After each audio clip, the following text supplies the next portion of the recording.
Star Trek stuff. The Picard series, they're pushing the fact that it's in production now. They've shown us the logo for it. It's Picard with the Starfleet symbol in place of the A. And it's called Star Trek Picard. That's the official title. They have there's leaked images.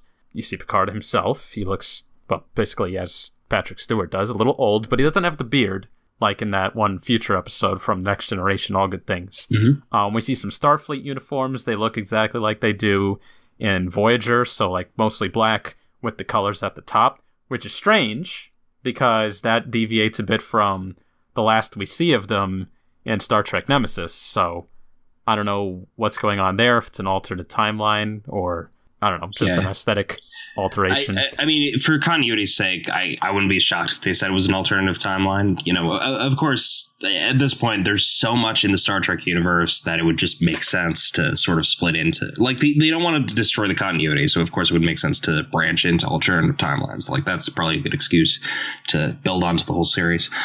So that makes me wonder. So it is Patrick Stewart actually playing Picard. Like, it's not just some replacement actor, first of all, right? Uh-huh. Okay, so, I mean, that's going to be cool, you know?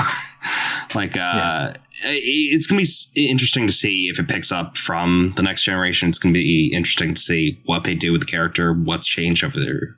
Like, what we know so far is that the story is post-destruction of Romulus, which was the whole catalyst for the start of the 2009 film. Mm-hmm.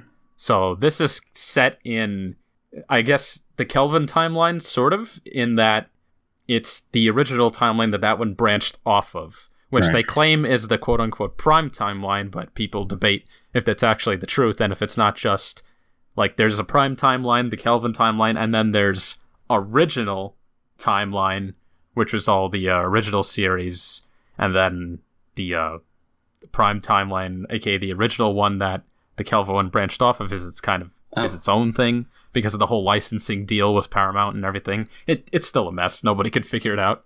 And so the last part about this was that Picard internationally will not be on Netflix like Discovery. It will be on Amazon Prime. Yeah.